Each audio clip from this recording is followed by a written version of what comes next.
apa yang bisa menjadi kenikmatan di muka bumi ini? Harta yang kalian miliki tidak ada artinya harta. Tidak ada artinya kekayaan, tidak ada artinya pangkat, tidak ada artinya apapun yang Anda miliki di dunia ini kalau Anda tidak mempunyai rasa cinta oleh kepada Nabi Muhammad.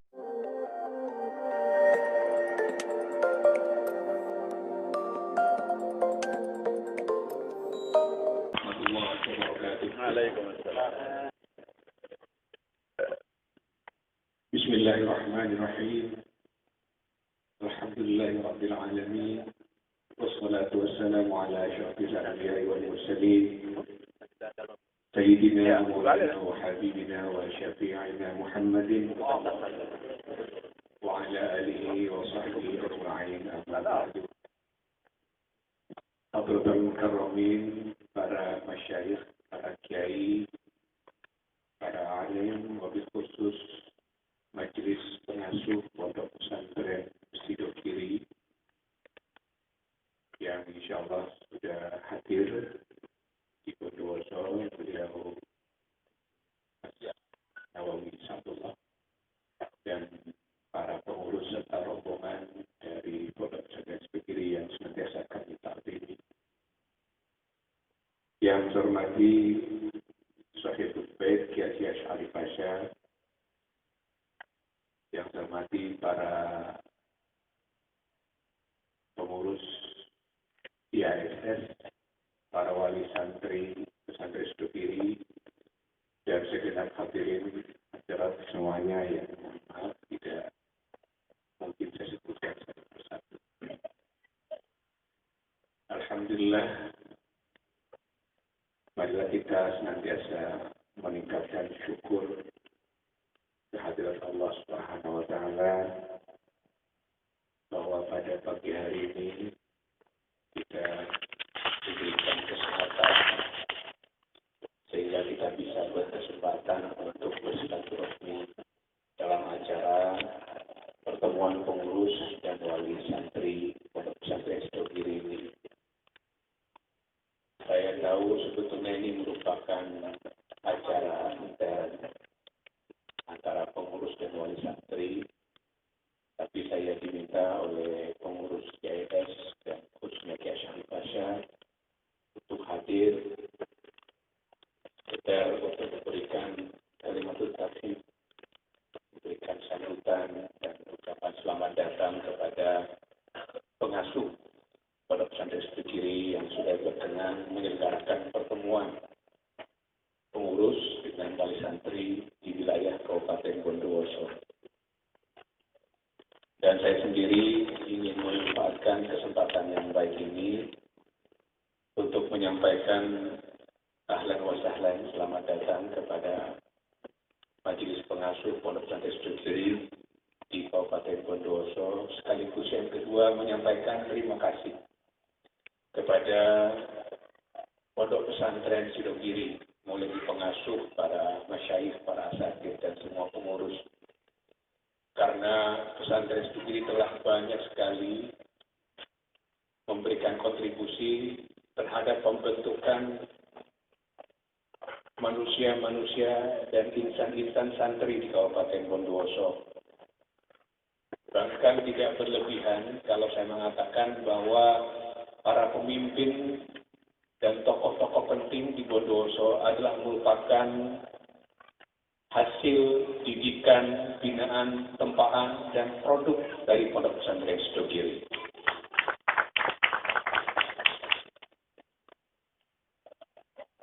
Rais Syuriah, pengurus cabang NU Kabupaten Bondowoso yang sekaligus juga Ketua Majelis Ulama Indonesia Kabupaten Bondowoso, yang juga mudir ma'had tempat kita melaksanakan pertemuan pagi ini, adalah merupakan hasil produk dari pesantren Sidok Kiri.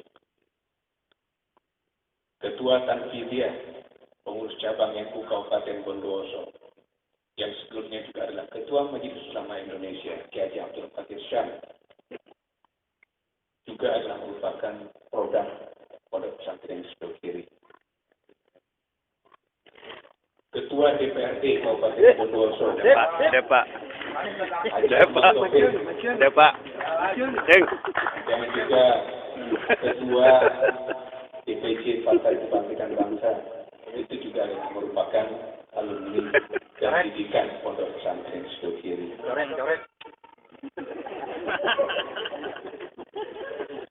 Direktur Aswaja Center. Ini juga adalah merupakan hasil didikan Sidogiri. Bahkan Bupati Bondowoso. Sekalipun saya tidak pernah tinggal di pondok nyantri Sidogiri, tapi saya merasa adalah santri Sidogiri. Karena seringkali saya mendapatkan burukan, mendapatkan nasihat, wejangan, fatwa-fatwa, dan tausiah serta bimbingan dari beliau, Kiai Nawawi Abdul Jalil dan Kiai Nawawi Satullah. Dan itu menjadi bekal saya di dalam memimpin, menakodai, membangun Kabupaten Bondowoso bersama-sama dengan seluruh alim ulama dan para tokoh masyarakat di Bondowoso. Oleh karena itu tidak berlebihan kiranya kalau saya menyampaikan kalimat tasyakkur dan ungkapan terima kasih kepada para yai, para pengasuh dan seluruh keluarga besar Pondok Pesantren Sidogiri yang telah menempa, membina dan membangun zahiran wa batinan sebagian dari masyarakat Bondowoso yang mondok di Sidogiri. Dan ini penting sekali di tengah-tengah pendidikan kita terus mengalami masalah. Karena terbukti sekarang bahwa pendidikan formal, pendidikan sekolah belum berhasil sepenuhnya mencetak manusia-manusia sebagaimana yang diharapkan oleh undang-undang tentang sistem pendidikan nasional, yaitu manusia yang berbudi pekerti, manusia yang berakhlak, manusia yang cerdas, terampil, dan sekaligus berbakti untuk masyarakat, bangsa, dan negara. Belum berhasil.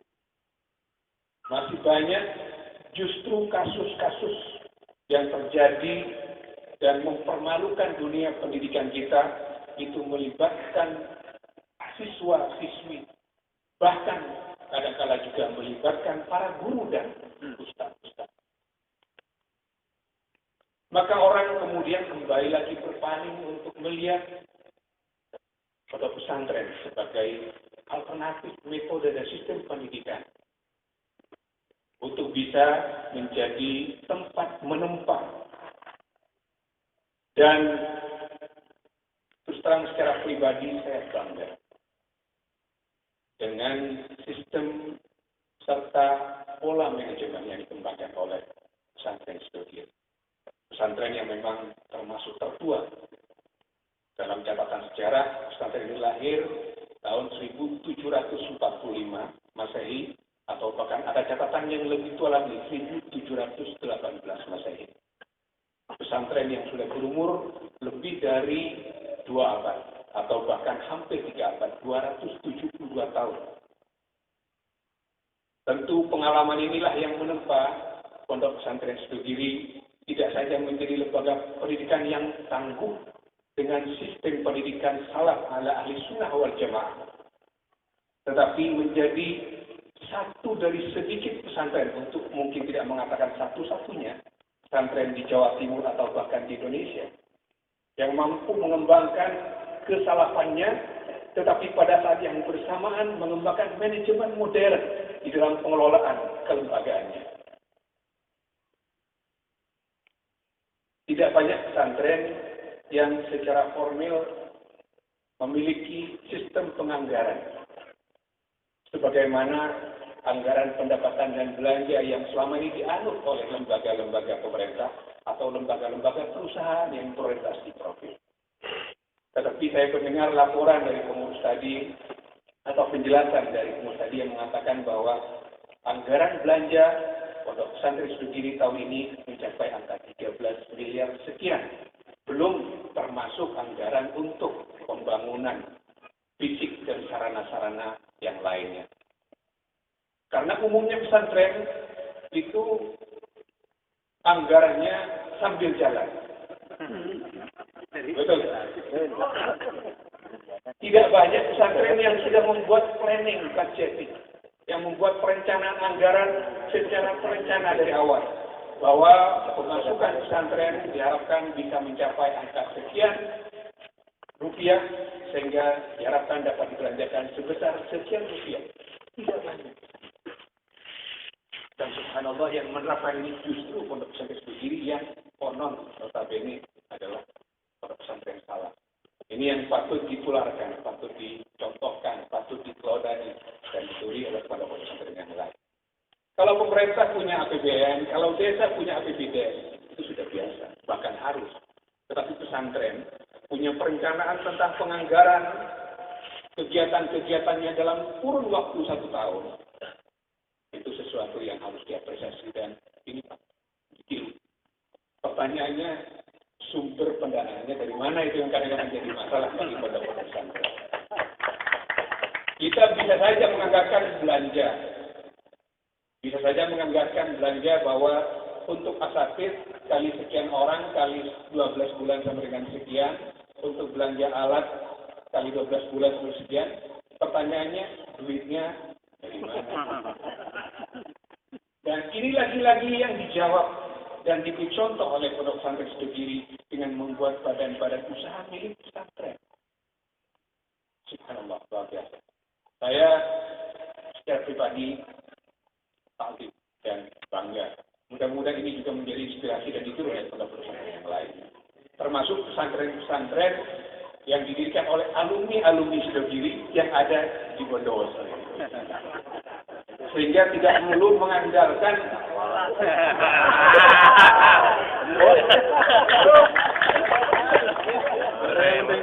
aku kuwol bergulir. Ya, keterampilan bikin proposal itu bagus. Masukkan di. Tetapi seperti yang dicontohkan oleh pesantren sendiri, itu bukan merupakan sumber utama pendanaan kegiatan pesantren. Sumber utamanya itu adalah dari anak maslahat dan juga dari badan-badan usaha milik pesantren. Alangkah indahnya kalau pondok-pondok pesantren yang ada di Bondowoso ini juga menerapkan pola manajemen keuangan yang sama seperti yang dicontohkan oleh induknya. Amin. Insya Allah. Oleh karena itu maka pesantren itu ke depan perlu memikirkan untuk membangun badan-badan usaha. Badan-badan usaha dimulai dari yang kecil. Tidak perlu harus bermimpi menjadi besar. Karena saya tahu bahwa Sidogiri pun itu mulai dari kecil. Untuk bisa berdagang, untuk bisa berusaha tentu diperlukan keterampilan. Karena tak ada orang yang bisa kerja. Namun usita ila ghairi ahli itu bisa juga tadinya mau mencetak laba benikun hete hengkena maka di hete ya hengkena.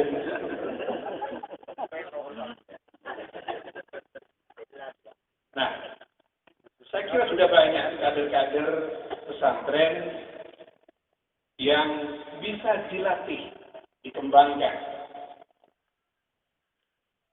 Kalau memang ada badan-badan usaha yang memiliki rencana usaha yang jelas, dengan prospek usaha yang memang terukur, maka sebetulnya untuk pendanaannya itu bisa diupayakan dari bank. Bisa juga dari banknya Sidogiri yang punya BMT. Kalau tidak mau bank-bank konvensional, bisa dari bank-bank syariah. Karena bank-bank syariah juga sekarang ada yang menerapkan pola pembiayaan usaha dengan prinsip muamalah sesuai dengan kaidah syariah. Nah, Kalau ini yang diterapkan, maka